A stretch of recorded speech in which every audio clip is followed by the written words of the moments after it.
La 4G Batelma vous présente Nivava. Décortiqueuse, motoculteur, scie à chaîne, groupe électrogène, motopompe, Batimax, Nicaltao en vide rare.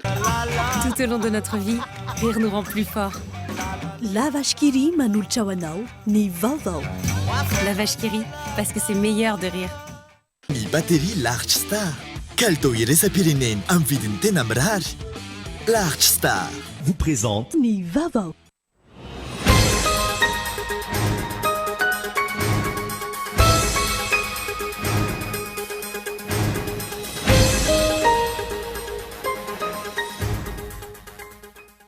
Alina no ngiadina atao Malawi ny filohandro rajoelina hiatrika ny fionana tampony amin'ireo filohampirenena sy ny filehiben'ny gouvernement ao anatin'ny vorona sadek izy no misolo tena ny Madagasikara mandritra izany ary aharitra roa andro ny fionana iasa marina ho an'ny firenena ary ahiara iasa ampandrosin'ny firenena ireo amin'ny ankabeny no andrasan'ny rehetra manoloana ny fanendrena ny gouvernement vaovao izay tariantsay Christian. Maro ny lesika izay mila arena ao anatin'ny ministeran'ny toe-karena sy ny fitantanam-bola iadina amin'ny fonctionnaire fantôme irosona ny fanaovana digitalisation ho ny ministra vaovao. Mbola ao anatin'ny vanim-potoana ny atoriana isika amin'izao fotoana izao na izany aza manomboka hiakatra ny maripana eto Antananarivo manomboka amin'ny alakamisy ho avy izao. Maresaka iraisam-pirenena araka ny sary efa mihodina maneran-tany tafiditra ao amin'ny lampam-panjakana ny Kaboul ireo taliban amin'izao fotoana izao mitsoka kosa ny filoham-pirenena tany an-toerana. Ny azy ireo vetrany.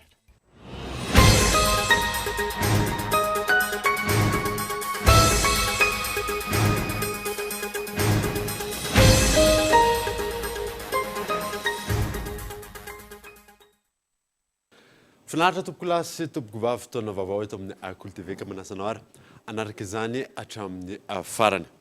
Nanombotsika ny vaovao dia alina no nigadina atao Malawi ny filohandro rajoelina hiatrika ilay fionana an-tampon'ireo filoham-pirenena sy lehiben'ny gouvernement ao anatin'ny vondrona sadek. Izy araka izany ny solotenan'ny Madagasikara ary aharitra roa andro izay fionana izay Henri Flory. Vao vita ho maleriva ny fametrana ny gouvernement vaovao nanohy nanatanteraka ny asany hatrany ny filohan'ny Republikan'i Madagasikara Andry Rajoelina. Ho maleriva ihany ny tenany sy ny délégation izay tariny ny tonga tany Malawi ary tonga soamantsara ao amin'ny renivohitry Malawi hanatrika ny fionana tampon'ireo filoham-pirenena sy ny lehiben'ny gouvernement mivondrona ao amin'ny SADC izay tanterana mandritra ny roa andro. Ho isan'ireo lohahevitra ho dinina mandritra ity fivoriana ity mikasika ny fivoarana fanatanterana ireo hevitra tapaka tamin'ny filakevitry ny ministra.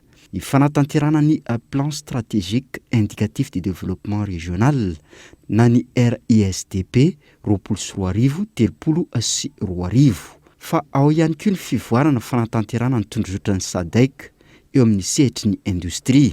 Ny fandinina ny tatitry ny komity miandraikitra ny finance ary ny tatitry ny komity misana ny ressources humaines de l'administration. Andrasan'ny maro ny lahateny ataon'ny filoham-pirenena mandritra ity fivoriana any Malawi ity ary ho taterina aminao eto amin'ny fampalalam-baovao ihany ny antsipiry ny mahakasika izany. Inona sy antenena fa anana tombony lehibe Madagasikara na eo amin'ny lafiny fifandraisana amin'ireo firenen-kafa sy ny lafiny fampandrosoana aoriana nyity fionana ity. Mahakasika ny gouvernement vaovao kosa indray dia hiasa marina ho an'ny firenena ary hiara hiasa ampandroson'ny firenena ireo amin'ny ankapobeny no andrasany rehetra manoloana ny fandrafetana ny gouvernement vaovao izay tarihan'ny tsay Christian Michel ary zao.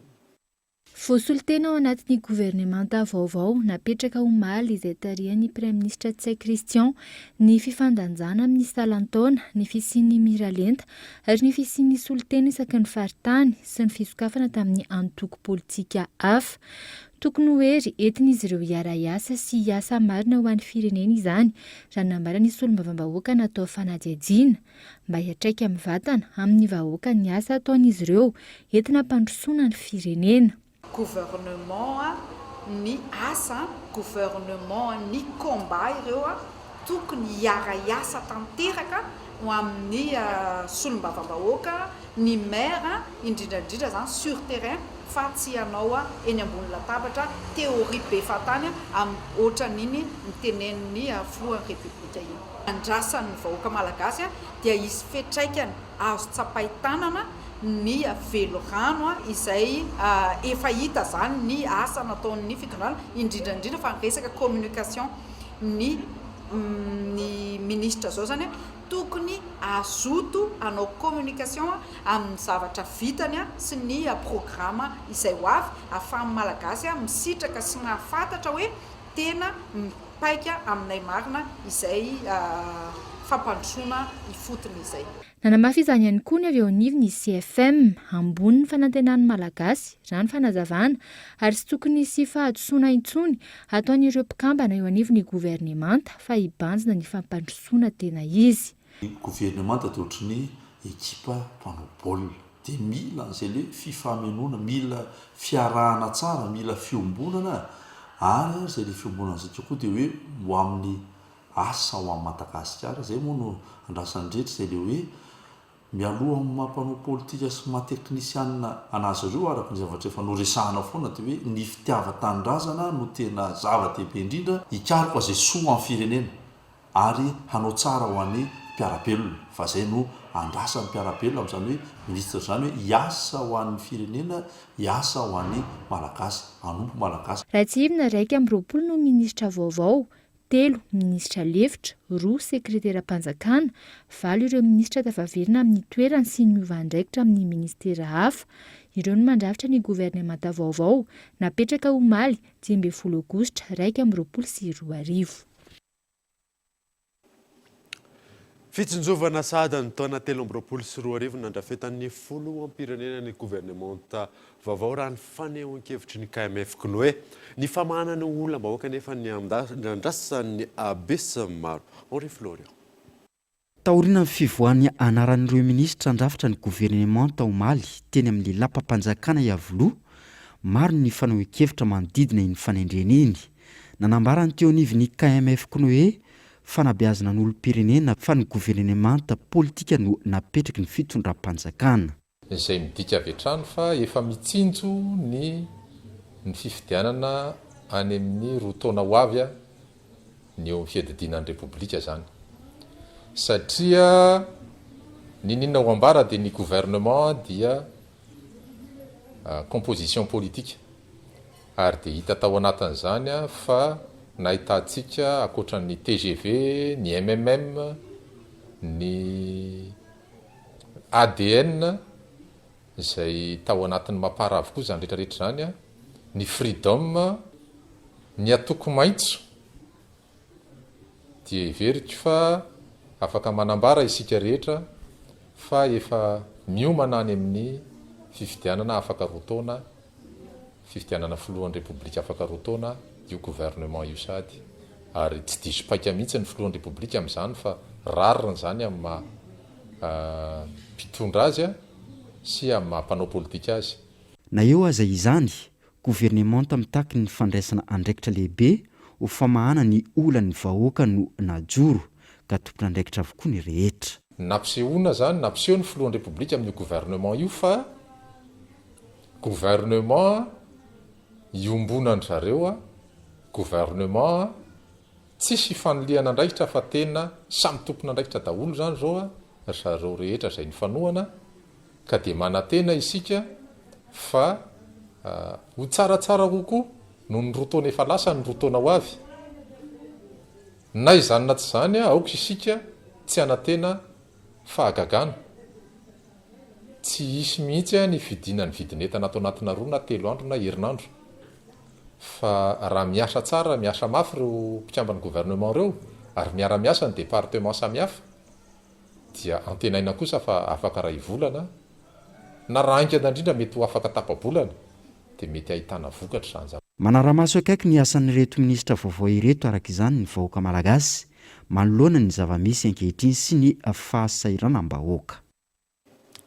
rehefa misy moa ny fanendrena ministra vaovao dia tsy maintsy misy araka izany ny atao hoe passation nanomboka androa moa zay passation izay ho amin'ireo ministera asasatsasany ohatra amin'izany atao ministera ny toe-karena sy ny fitantanam-bola iadina amin'ireo fonctionnaire fantôme irosona ny fanaovana digitalisation ho ny ministra vaovao ny alarana avy Isan'ny olana lehibe eo amin'ny ministera ny toe-karena sy ny fitantanam-bola ny olana eo amin'ny fitantanana ny fandoavana ny karaman'ny mpiasam-panjakana sy ny fisotrondronon'ny mpiasam-panjakana. Nampitombo betsaka ny olana ny fisian'ny fonctionnaire fond ka ilaina ny fametrahana paikady mazava manoloana ny fandaniana ny volam-panjakana. Mijery ny teti-bolam-panjakana isika dia amin'ilay 11 miliara izay vinavinaina ho ampiasaina amin'ny ity taona 2024 dia 3000 miliara amin'izay dia karama mpiasam-panjakana manodidina 3000 miliara latsaka kely eo zany ary ny 800 miliara latsaka kely dia fisotrondronoana. Izany hoe vola be zany efa nifefaky ny volan'ny firenena iray manontolo no andoavana ny karama mpiasam-panjakana sy ny fisotrondronoana. Nefa misy amin'izany vola izany no mandeha any amin'ny tsy izy, misy amin'izany vola izany no misy manodikodina. Misy ny olona tsy tokony hisitraka karama nefa mandray karama, misy mandray karama mihoatra ny tokony ho raisiny, misy olona efa maty tsy tokony handray fisotrondronoana intsony. Ho fanatsarana ny fitantanana eo anivon'ny ministera tsy maintsy irosona ny fametrahana paikady vaovao sy mazava hoy ny ministra vaovao hatrany. Fa na izany naty izany dia eritreretinay fa noho ny manipulation humaine no mahatonga an'ilay izay zava-misy eo amin'ny resaky ny karaman'ny mpiasam-panjakana sy ny fisotrondronoana izay. Ny vahaolana roso zany aloha zany sy ny hoe maika lahara-pahamehana moa ny antaninao dia niditra mafimafy kokoa any amina digitalisation financière fa satria ny fanenana ilay manipulation humaine zany no afahantsika manena ihany koa an'izay fikitikitihana ny karama sy ny fisotrondronoana lazaiko toy izay. Totosa androany fifamendram-pahefana teo amin'ny ministera ny toe-karena sy ny fitantanam-bola. Totosa toy izany ihany koa ny fifamendram-pahefana teo amin'ny ministra ny fahasalamana vaovao sy ny teo aloha. Ka namafisin'ny ministra vaovao ny fahasalamam-bahoaka fa asa fatsikabary no atao eo anivon'ny ministera izay hotantanany.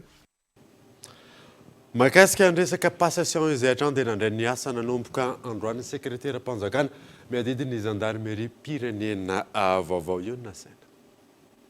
No tanterahana ny maraina teo teny amin'ny toby général Ramarola Philbert Betongolo ny famindram-pitantanana teo amin'ny général Gélécher sekretera mpanjakana miadidiny gendarmerie pirenena vaovao sy ny général Ravalomanana Richard izay nitana izany andraikitra izany teo aloha fotoana izay nanambarany ty tompona andraikitra vaovao ity ny paikady sy ny fomba hiatreny gendarmerie pirenena ireo ambana maro samihafa eto amin'ny firenena. Tsy voatantareto ny paikady itondranan'ny gendarmerie fa ny paikady dia maro. Fa zavatra roa ny teneniko. Tohizana zay efa tsara, fa zay hita kosa fa mila remina satria ny ambany na ny menasy dia mitombo andro manalina. Dia adaptena araka izay zany hoe ampifanarana amin'izay ambana zay ny paikady. Fa kosa tsy maintsy manana capacité d'anticipation mba tsy ho tratran'ilay hoe tampoka tsy mahalehilahy fa mba ho lehilahy izay mahafaka ny tampoka. Tokony arahany daholo be le lalàna mandrara sy le lalàna maniry. Dia tokony ilamintsika. Nilaza ny général Ravalomanana Richard nandritra ny fandraisam-pitenenany fa tsy hijabaka amin'ny asan'ny seg vaovao sy ny tompona andraikitra rehetra eo anivon'ny gendarmerie pirenena ny tenany manomboka izao ho fanatsarana ny eo anivon'ny gendarmerie ka anisan'izany ny fiarovana ny androm-panjakana ny olona sy ny fananany.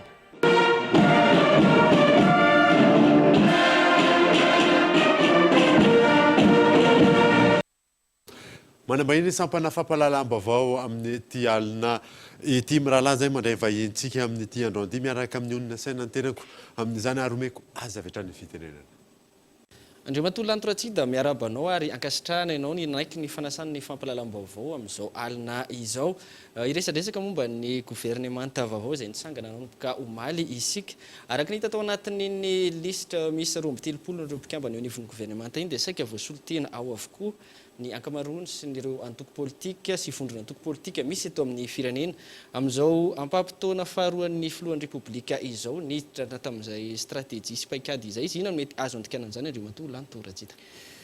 Ya miaraba anareo mirahalahy dia miaraba mijery antsika angamba ny mety hoe tsy dia tena hoe ny saika ny akamaroan'ny antoko politika fa misy olona maromaro avy amin'ny antoko politika izay mandrafitra an'ity gouvernemanta vaovao ity zany raha jerena amin'ilay satria azo antoka fa manomana sady zany amin'ilay tapany faharoa amin'ilay fotoam-piasana na le mandat ny filohan'ny repoblika efa somary efa mijerijery ihany koa ny izay ho fifidianana atsoatsy dia misy ny endrik'ilay izy zany dia azoko lazaina hoe mizara tahaka an'izao misy apahana olona izay nampidirina tao somary teknika kokoa sy zavatra atao hoe mifanaraka tamin'le velorano izay nataon'ny filoha misy apahan'olona eo ihany izay lafiny teknika izay fa somary fanamafisana orina n'ilay base politika mety misy olona ao tsy manana antoko any amin'ny tsy manana antoko maro anisa zany amin'ny olobe fidika nefa tafiditra fa iny angamba raisiko am'le hoe izay angamba ilay hoe théorie sy pratika lazain'ny filoha satria ny réalité na ny zava-misy eto Madagasikara moa amin'ny resaka fanaovana politika tsy dia tena manaraka loatra zany an'le hoe lojikana zavatra ohatran'izay ary io fiarahamonina système politika eto mihitsy no ohatrany mbola hafahafa tahaka an'io zany. Araka izany ahitana taratra ny fifandanjakely misy anivon'ny antenimieram-pirenena ve ity gouvernemanta izay natsangana ity araka ny tenao teo misy ny antoko politika tsy manana olom-boafidy akory eto amin'ny firenena tafiditra ao anatin'izany gouvernemanta izany. Vetrany angamba ny valan'izay dia hoe tsia satria araka filazako teo zany misy apahan'olona maro ao raha atao hoe ampifandanjaina zany ny isan'ny mpikambana ao amin'ny parlemanta ny oloboafidy na dia ny oloboatendry koa aza dia mety tsy dia tena ahitarataratra an'izay tsy ahitana taratra an'izay hoe ianona vao amin'ilay antoko lehibe ohatran'izao dia tokony maro anisa atao amin'ity gouvernemanta aty hita hoe tsy dia izay loatra zany no fomba nitoronana azy fa ny filoham-pirenena raha teo moa zany efa niteny hoe ny ezahana etsy andaniny fifandanjana isa-paritra etsy ankilany ny ino ty izy ny resaka genre na miralenta zany ny ezaka koa raha fijeriko azy mba ampiditra tanora ao anatin'le raharaha ny azo antoka nefa na izanona tsy zany aza tsy dia hoe olona lavitra ny filoha akory ireo olona voatendry ireo fa andao atao hoe misy degré anankiroa na anankitelo no mety manelanelana n'le izy rehetra zany fa ny tena hoe ny mpanohatra ny tsy ao anatiny zay ngamana. Miazakazaka ny fotoana ao anatin'izay rotoana sy tapany latsaka sisa afrina eo zany no ho azo ahitam-boka ireo indrindra ireo izay nanambaranao teo hoe natokana ministera mihitsy asoana vokatra. Le olana le olana raha fijeriko azy ianao tsy hanona anarantsika fa karazana olona ao zany dia saika olona efa milona tao anatin'le ndao tsitsika hoe le loha hevitra raha raisiko ohatra zao ny resaka hoe économie bleue ny ranomasina ny resaka hoe ressource stratégique zavatra ohatra fotsiny ireo zavatra efa taranja raha ataoko hoe taranja firesaka ry zareo zany le izy ny mety olanjareo zany miverina kely amin'le resaka teo dia aty amina resaka administration zany hoe ny organisation ny organigramme sy ny sisy dia zay no ataoko hoe raha ny fiheverako azy dia mety misy accompagnement manokana avy aty amin'ny présidence na primature andaminana aingana an'izay mieritreritra fa mety tsy dia anana fahaleovan-tena na autonomie firy ireo ministre voatendry ireo noho ny amin'izay zavatra zay satria mety ho raisiny aty amin'ny primature ny administration fa iretsy ministre izay voatendry dia hitondra ny lafiny votoatiny na ny contenu zany sy ny antsoina hoe processus stratégique fa tsy aty amin'ny gestion de ressources humaines satria matetika aty amin'ny fitantanana ny arena raha olona ne no mampisy an'le fitarakiana ao anatin'le fandraisana fanapahan-kevitra dia ny ankoatran'izay moa ny procédure administrative samihafa dia zaza mieritreritra hoe angamba eo amin'ny telo ka hatramin'ny enim-bolana eo any mety ilaminan'izay raha ohatra ka hitaraikiraiky ry zareo raha hitaraikiraiky ry zareo dia amin'ny telo na enim-bolana eo dia ho hitantsika hoe ahoana ny fisotran'io zavatra io fa averiko indray fa mieritreritra fa mety efa somary nandinika an'izay ihany izy mirahalato eo amin'ny fanendrena amirarantsika ny hitafatafa amin'izao ariva izao ny tombo hoarina tamin'ny teo aloha ny isan'ny gouvernemanta midika izany fa tombo ihany koa ny olo-mpanjakana ambony voatendry andray ny asany eto anivon'ny firenena mbadika izay ny resaka teti-bola-mpanjakana isika ao anatina krizy ara-pahasalamana ny fanarenana ny toe-karena ahoana no mety ho fandrindrana n'izay fitantanam-bola-mpanjakana izay hoarina amin'io fitombony isan'ny mpikambana eo anivon'ny gouvernemanta io amin'ny lafindray aloha mety hoe tsy mbola nidinihako tsara moa le izy fa amin'ny lafindray mety hoe tombo mety hena ihany satria misy vice ministre eo anay dia misy secrétaire d'état zay zao ny hitako hoe mampitombo ny matoa le izy natao vice ministre secrétaire d'état dia somary mety tsy dia tena hoe iova be manakory zany nino izy teo ny fandaniam-bola sy ny rehetrarehetra raha ny endry olona izy dia manala olona dikan'izany mety tsy dia iova makaiza akory le zavatra io raha fijeriko azy eritreritro manokana io mety tsy dia anova ary mifeverako anazy ary tokony hitandrina amin'izany moa ny fanjakana hoe ezaka izy tsy dia tena hoe andany vola be ao anatin'le izy dia izay no mampatonga azy raha ny fijeriko an'io firafitra io zay no mampatonga anazy somary ny samatsamana le izy dia zay le lazaiko hoe endrika projet ary zay no milaza amin'le tenin'ny filoham-pirenena tary aloha mety ho enjakenjana ny évaluation anty raha ny fijeriko azy afaka enim-bolana mety ho enjakenjana ihany ny tombona amin'io zavatra io dia izay no mampatonga an'le izy hoe budget programme zany hoe mety tsisy iova ny teti-bola eo fa mety efa ty le zavatra atao dia miezaka amin'izay ny rehetrarehetra mampifanaraka ny zavatra ataony sy somary mitsitsy ihany ao anatin'le raharaha zany zay ny fijeriko azy zany hoe contrat programme atsoaty zany mety mbola azo everina raha tsy tratra ny tanjona apetraky ny filosan'ny prime ministre mety mbola iroso amin'ny fikitihana ny gouvernemanta indray tsika za mieritreritra na farafaratsiny na tsy fikitihana gouvernemanta mety misy remaniement ohatrohatran'izany io arakarak'ilay zavatra mitrango eo satria tsy mihina hoe anao kilalao an'le ty mandafaharoa ty ny filoha satria vitesse de croisière no efa ilaina amin'izao fotoana izao nefa ny ty nanovany ty gouvernemanta ty zany dia azo antoka fa raha vao ohatra ka misy ary ny aza adintsika koa akoatra ny prime ministre sy ny président de la république zay manara-maso le izy dia ny olona koa tena mijery ary ngamba tsy mbola nisy fotoana hoe tena top ohatran'iny ny fanarahan'ny olo-pirenena ny fanendrena n'le zavatra ary be dia be ihany ao makasitraka sy tsy makasitraka fa le miandry zavatra ka mety tsy ho ela akory dia fipotra daholo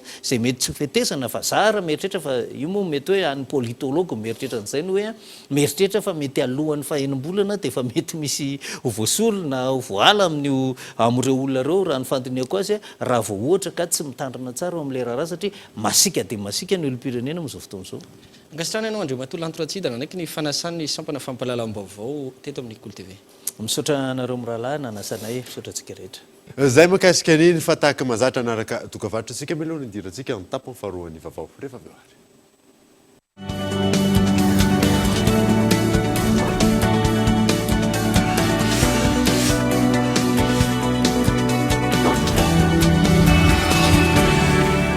Lamabik, maranitra, tsy mety arafesina, mateza.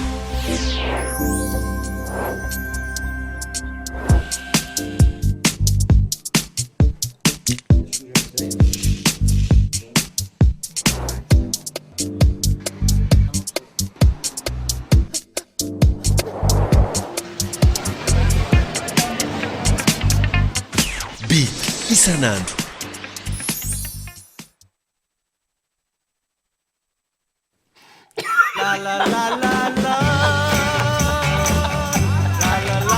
Tout au long de notre vie, rire nous rend plus forts. Ce que nous mangeons devrait en faire autant.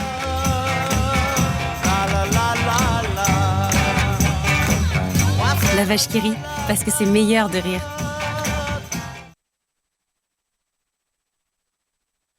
Tare gong Wawa Production et Telma vous présente Festival Somoro 8e édition, ce 25 au 29 août 2021 à Nosibé.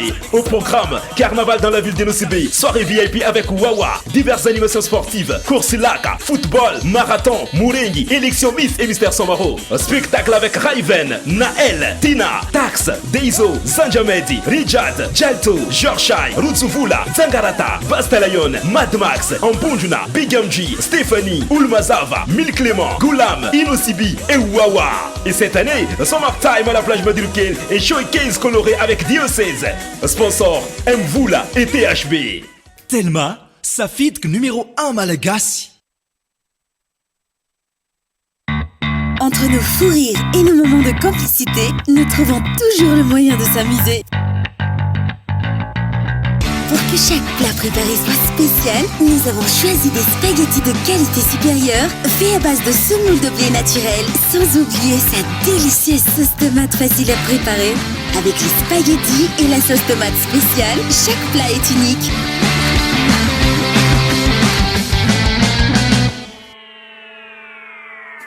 Vous aussi, découvrez la saveur incontournable des spaghettis et de la sauce tomate spéciale. Disponible dans vos points de vente habituels.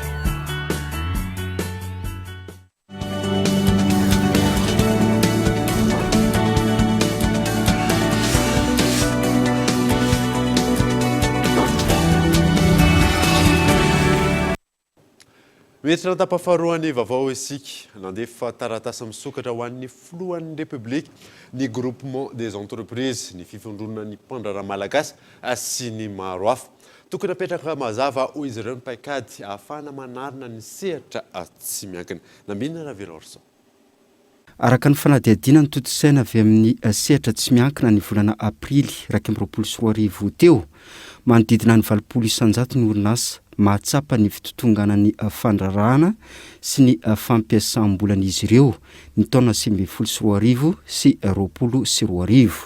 Ankoatr'izay, latsaky ny 50 isanjato ny orinasa manantena ny fivoarana amin'ity taona ity raha toa ka tsy mieritreritra ny amerina ampiasa vola intsony amin'ity taona ity.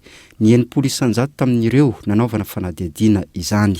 Manoloan'io manao antso fanerana ny mpitondra ny sehatra tsy miankina isan'izany ny avy any anivon'ny ZEM na ny groupement des entreprises sy ny fivondrona ny mpandraraha malagasy tamin'ny alalan'ny fandefasana taratasy misokatra ho an'ny filohan'ny Repoblika izany. Manana io avy ny fandrarahana eto Madagasikara sy ny toe-karena amin'ny ankapobeny izy ireo ary anambarany fa tokony hisy ny paikady ivoana amin'ny krizy ara-toe-karena izao. Raha nambaran'ireo vondrona sindika misehatra amin'ny sehatra tsy miankina izany, ny atraika tanteraka tamin'ny toe-karena ny didiny sistany tao anatin'ny volana maro. Ny resaka fandefasan'entana any ivelany sy ny sehatry ny industria ary ny resaka mifandray amin'ny asidina no tena voakasika indrindra. Ho an'ny fizahan-tany ohatra, mahery ny 700 tapitrisa euro ny vola tokony hiditra ka tsy niditra tao anatin'ny 12 volana. Asa mahery ny 3 hetsy no avery. Namafisin'izy ireo fa tokony hisy manoloan'io ny paikady mazava sy mahomby anarenana ny toe-karena. Isan'izany ny fametrana ny calendrier mazava mikasika izany mba ahafahan'ireo orinasa mijery ny anodinany ny orinasany. Tsy mifanaraka amin'ny tombony izay azo ny orinasa mpitrandraka ny tany Taberimbidy alohany amin'ny fanjakana hatramin'izay. Araka izany dia mila fandiniana lalàna ny famaritana izany tsy hembotra ny mpampiasa vola ary tsy hamono ny fanjakana ihany koa. Ray hatramin'ny 2 isanjato voasokajy ambany indrindra aty Afrika ny tany Taberimbidy alaina amin'ny fitrandrahana harena kibon-tany eto Madagasikara. Raha nanasongadina ny tokony hamerinana ny famaritan'izany ny filoana andritra ny tafa nataony tamin'ny fahita lafim-panjakana ny 7 aogositra. Maro ny teboka mila jerena mialohan'izay hoy ny manam-pahaizana momba ny fitrandrahana harena kibon-tany nanaovana fanady adiny. Mandeha tsara ve le izy amin'izao sa tsy mandeha? Miakatra ve mivokatra, miakatra ve mividina? Satria raha ohatra kosa ve moa zany hoe nanomboka ny trandrakantsika nanomboka tany amin'ny 2000 tany efa 4 taona zao fa varaka amin'ny 20 taona ka efa mba nanao bénéfice dia mety normal be kosa aloha raha ohatra ka hoe misy mifampakarana azy fa tsy zany tsekory fa raha ohatra ka hoe ataontsika hoe misy fiemorana le izy amin'izao situation contexte mondial zao dia mety kosa angambany hoe tsy fotoanan'izao fa nefa ny tokony isy fiomanana ihany fijerevana azy satria raha ohatra kosa zavatra hoe contrat efa tany amin'ny 20 taona tany dia marina fa ny octroi de permis ho an'ny grande mine na 20 taona dia tokony mba misy kosa zany mpisasahan'le mandany na zahoanan'le permis zany mba tokony isy fijerena akaiky. Akora sivy raha ny fantatra nokasaina ampiakarana ny tany tambirimbidy alaina amin'ny fitrandrahana. Santionany nickel sy ny cobalt izay ampiakarana 400. 800 ho an'ny vato sarobidy tsy mbola voahodina raha toka 400 ho an'ny efa voahodina. Andrasana arak'izany fampitomboana ny tany tambirimbidy alaina amin'ny fitrandrahana arena kibon-tany, indrindra anatin'izao fa mola volana ny lalàna hifehezana ny arena kibon-tany izao. Mandidina ny resaka fitrandrahana izay hatrany dia namono omby ho fanarenana ny asan'ny tanàna izay voaososy noho ny fisian'ny fitrandrahana berila ho andilana varotra ireo vahoaka Tangalamena ary ny tompona raikitra tany antoerana fanampanazavana. Eo ny fitrandrahana tsokosoko nefa ny karera mikatona dia mampiditra olona tsokosoko ireo mpitandro filaminana mba ahafahan'izy ireo manao ampimamba ny arena misy teto toerana. Amin'izao ora sy fotoana izao dia nangataka tsodrano teto amin'ity doany ity ny Tangalamena miaraka amin'ny vahoaka rehetrarehetra tsy ako izay tonga teto toerana mba hiverenan'ny asan'ny fihavanana, ny sotoavana mamalagasy, ny fifankatiavana, ny fanadiovana an'ity tanàna ity. Tanteraka soamantsara izy ankehitriny koa manao antso aminao avo aminao zay andre matofoloha manoloana zany zavatra mitranga teto zany. Fa niompana tamin'ny famakina sy fampatsahivana ny PGE ny filan-kevitry minisitra izay nitotosaina omaly na mafisina tamin'izany ireo tondrozotra ahafahana mahatratra ny tanjon'ny emergence mba ahafahana manangana firenena matanjaka miroborobo ary horeharehan'ny vahoaka malagasy. Fa lafim-baovao hafa kosa indray dia mbola anatin'ny vanim-potoana anaty isika amin'izao fotoana izao na izany azy hanomboka hiakatra ny maripana eto Antananarivo manomboka amin'ny alakamisy ho avy izao ny alarina avy. Manomboka ny alakamisy ho avy izao no hanomboka hiakatra kely ny hafanana eto amin'ny faritra afovoantany raha ny fanazavany teo anivony sampana mpamantatra ny toetrandro androany na izany aza mbola ao anatin'ny vanim-potoana ny aty isika izao. Raha ny endriky mitoetra ny androntsika amin'ity herinandro ity ho amin'ny rampitso aloha dia miketra ny tsopiny varatraza vokatr'izay ny andrandra orana malefaka ny motsitaka tsinanana rehetra ny rena tsinanany afovoantany ny azona loatra mangoro ny rena tsinanana association fatro sava kosa dia mandrahona amin'ny akapobeny mety isy any mierikerika amin'ny tena tsefatsefany eny mifaritra sisa rehetra indrindra moa na dia amin'ny ilany andrefana saika ho maina ny andro amin'ny akapobeny na ivaatoerana ny masoandro. Ny alarobia kosa indray ny maina ny faritra maro any amin'ny faritra varatantsinanana no saika mitoetra ny orana atorak'izay ihany koa ny alakamisy. Raha mahakasika ny maripana indray tsy dia misy fiovana firy aloha ho an'ny rampitso fa somary mbola mangatsiatsika hatrany ny andro raha araka ny vinavina aza moa dia mety isy ny erikerika indraindray indrindra moa ny amin'ny ilany atsinana ny afovoantany. Ny volana septambra sy oktobra no miditra amin'ny vanim-potoana ny manasa-taona ka efa mamarana ny ririnina ary hiditra amin'ny vanim-potoana ny fahavaratra isika. Makasika ny fivoaran'ny valanaretina Covid-19 kosa indray izay eto Madagasikara raha ny tatitra dia tsy misy ny lava tsy nisy ihany koa ny sitrana soamantsara tamin'izay antotanisa izay raha toka efatra ireo tranga vaovao. Nanizantsika ny vaovao kosa indray dia nanomboka ny sabotsy teo nampiakarana ny saran'ny fidirana ireo mpitsidika ao amin'ny parka Tsimbazaza saingy tsy ampiova zavatra goavana ny vola miditra hoy ny tompona andraikitra ny alarina efso. Manodidina ny 503 teo ny mpitsidika tonga teny amin'ny parka Tsimbazaza ny taona lasa. Nisy fiantraikany betsaka tamin'ny fampidiram-bola teo amin'ny parka ny fisian'ny fioboana. Ankehitriny, nanapa-kevitra ireo tompona andraikitra eo anivon'ny parka ny ampiakatra ny sara ny fidiran'ny mpitsidika ka ny tobo avy romeny avokoa izany. ho an'ny teratany malagasy niakatra 1000 ariary ny fidiran'ny olon-dehibe ary 900 ariary ireo ankizy manomboka eo amin'ny faha 1 taonany.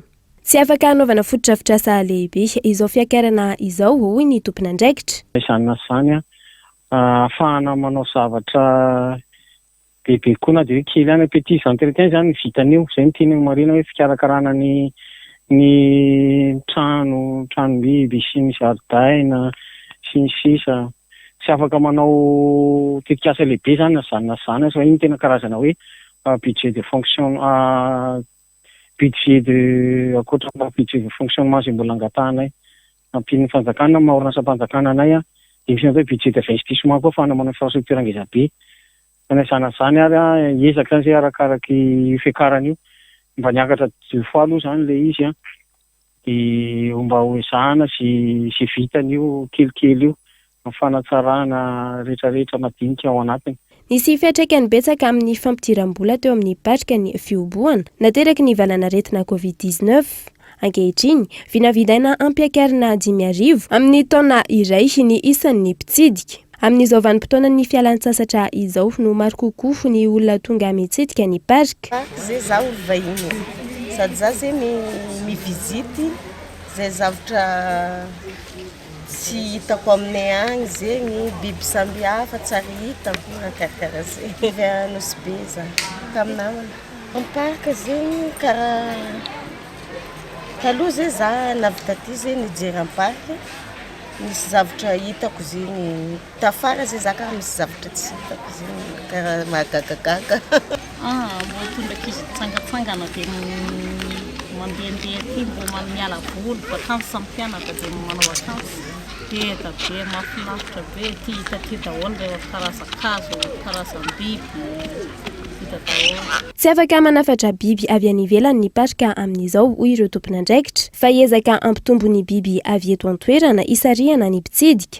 Ho atsaraina hatrany kosa hoy ny tale jeneralin'ny parika ny fiarah-miasa eo amin'ny olona eto an-toerana. Ndray mavy eo amin'ny tontolon'ny baolina kitra dia nanosy ny contrat professionnel voalohany ao amin'ny PSG hatramin'ny taona 2024 Irandriamamy Mathias zay mpiampisajobian'ny baren'ny Madagasikara ny tenany zay vao 20 taona ary hiara ilalao amin'ireo kalazalahan'ny baolina kitra toy ny Lionel Messi, Sergio Ramos, Neymar, Mbappé sy ny maro hafa. Izay va dia antsika maresaka iraisany am-pirenena. Dia araka ny sary efa mandeha eraka izao tontolo izao dia tafiditra ao lapam-panjakana ao Kaboul ireo Taliban amin'izao fotoana izao. Mitsoaka kosa ny filoham-pirenena atao toerana fanadina. Anatin'ny lapam-panjakana ao Kaboul miaraka amin'ny fitaovam-piadiana ireto Taliban ireto, ny trankeriny tamin'ny toerana ary mibodo izany nanomboka omaly alina. Eo am-pialantanan'izy ireo araka izany Afghanistan amin'izao fotoana izao. Nanambara tamin'ny alalan'ny tambazotra tserasera ny kilan'ny filohan'ny an-toerana Ashraf Ghani fa nitsoaka ny findra toerana aloha isorohana ny mety ho fisiana ramandrika. Tao anatin'ny 10 andro teo eo no nakany islamista amin'ny firenena. Ankoatra ny tanàna lehibe maro efa nofehizin'izy ireo. Nambaran'ny Taliban ihany koa fa toerana maro samihafa no efa voafehy tanteraka. Aorian'ny fahazona fahefana sy ny fandresena, nambaran'ny lehibe ny birao politika ny reto Taliban omaly fa isan'ny fanambogoavana amin'izao ny fitondrana ny firenena. Hatramin'ny omaly no ny zava-misy any an-toerana, olona anarivo maro no mikasa hifindra monina sy hitsoaka ny Kaboul. Saky hipoka olona ny seranana samihafa, anjato maro ihany koa ireo fiara mikasa ny hivoaka eny amin'ny banky ankilan'izay feno hipoka sy ahitana filaharam-be. Dia zay mamana vaovao tamin'ity androany ity angasanao nanaraka izany soafa tsara daholo tompoko.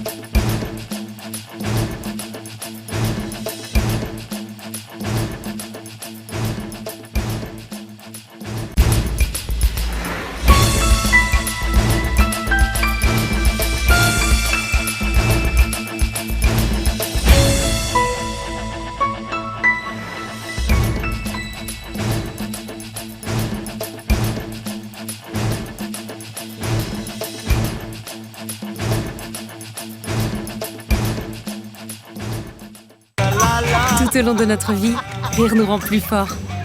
La vache qui rit nanolotra anao teo ny vaovao. La vache qui rit, parce que c'est meilleur de rire. Ny batterie Large Star. Kalitao iresa-pireneny amin'ny vidiny tena mirary.